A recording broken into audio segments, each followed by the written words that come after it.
Hello, this is Hope Roski with Business, Arts, Events, and More Cool Stuff. Well, have you ever thought about learning how to sew? Well, my next guest is here to tell you about the process of learning how to sew. I would like to welcome to the studio Geri Harvey. How are you? I'm fine. How are you today? Geri Harvey-Garvin, I should Yes. say. Welcome to the show. You know, I was explaining to you beforehand that I took a home ec class and I got frustrated because, well, I just had problems learning how to thread that machine. But you told me it's for people who have struggled before, it's a pretty easy process. Can you tell me a little bit about that easy process? Because there's probably other viewers out there like myself who may struggle a little bit more. It is a quite different process than the way it used to be. Modern machines now, they actually have little arrows that point you in the direction that you're supposed to lead the thread in order to in order to get it done correctly. And Yes. so it makes it a lot easier for people. That's one of the challenges that most people have. Okay, so once the machine is thread, what's the next process? I mean, I know that there are probably steps and things that you have to do. Tell me a little bit about the process of sewing just beside the machine. One of the things that I do first is I call it teaching people how to drive, because you have to understand that a machine has a foot pedal and you have to kind of steer the material in the direction that you want it to go, and you want to go in an even line. And so I compare that to driving a car. And so the first thing that I do is I have people practicing that without fabric on a plain piece of paper, just following lines to make sure that they get comfortable with the machine and also comfortable with the amount of pressure that they apply to the machine's pedal. So it's not like the Indianapolis 500 right out of the chute. It's not. Right, yeah. Don't want that to happen. Yes. So, okay, so once they kind of get the feel of those lines being straight and things to that effect, I know that there's a whole process about selecting the fabric and cutting and finding, you know, the design that you want. Tell me a little bit about that too. That kind of comes as we go, because I do a lot of technique-based teaching. And so what I'll do first, after I get them comfortable with the sewing machine, is I'll give them a class in how to sew certain seams. Because one of the things that's important is you want your clothing to look just as good on the inside as it does on the outside. That's true. And I remember when I was younger sewing something and not finishing my seams properly and washing it and it raveling up on the inside and being a tangled mess on the inside. And so I teach the different types of seams and what type of garments they're used on and what type of fabric that is used on. And then another beginning class is sewing different types of zippers.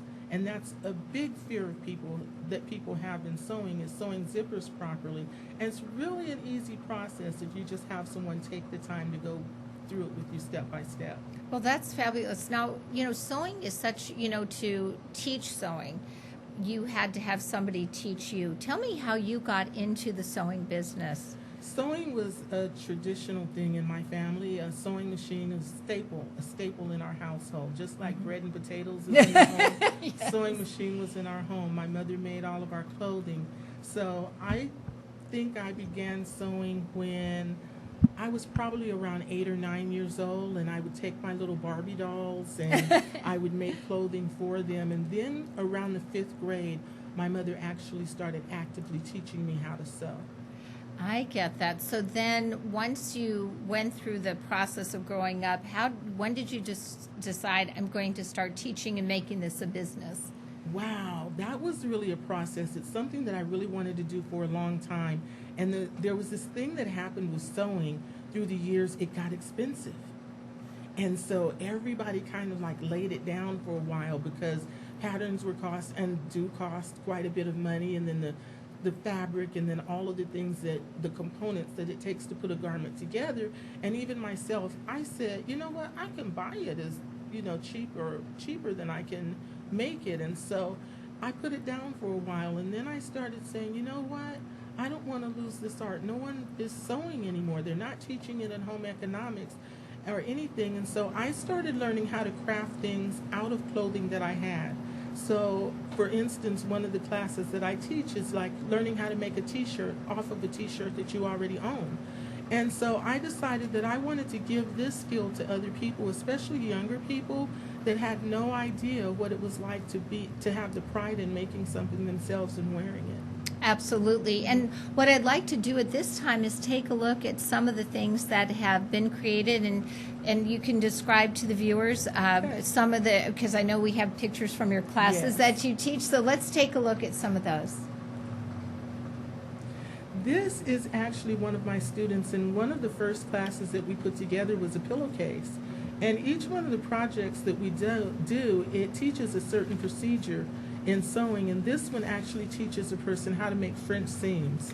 Ooh, okay, so there, you said that there are different types of seams, and so what is the difference between a French seam and another type of seam? When you look at the inside of the item, a French seam, you don't see the raw edge of the seam. It's encased inside of the material. Aha, that's good to know, especially if we're looking at clothing, and that's a great And you'll find the French seam also in a lot of blouses that have sheer material. You'll find that seam in a lot of those. Terrific. Let's take a look at the next. This is another student working on that same project.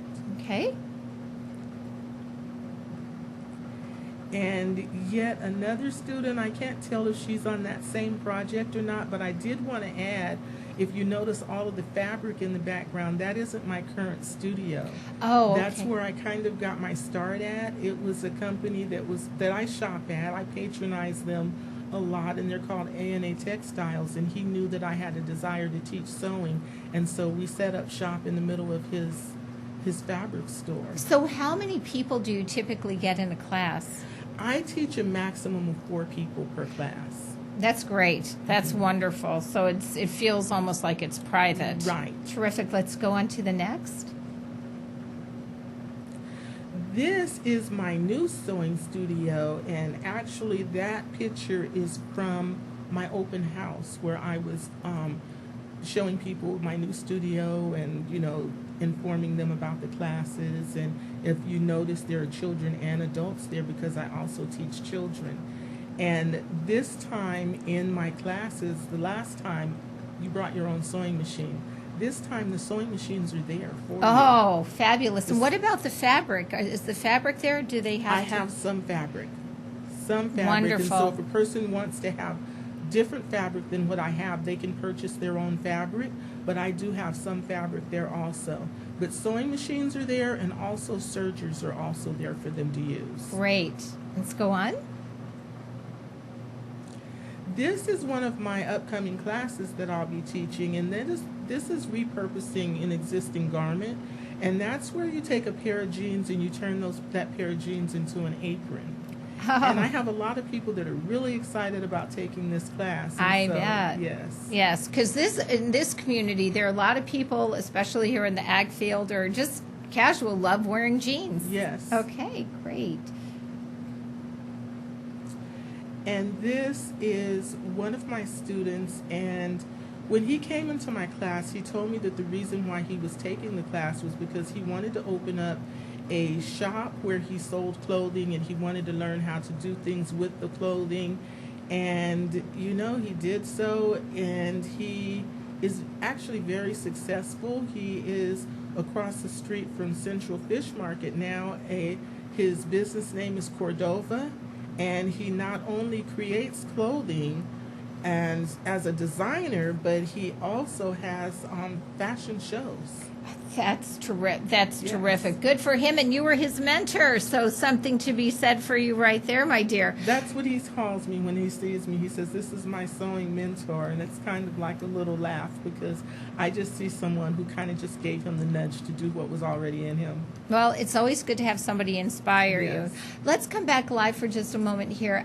One of the things I wanted to talk to you about before we go back and take another look, sewing, we think about clothes and fabric, but it can also be integrated in with wigs. Can you tell the viewers a little bit about that? Because I think this is an important piece, and especially what you do with this. Yes. A lot of people, because I do say I have a wig making class, and they say, "Wig making? I thought you were sewing."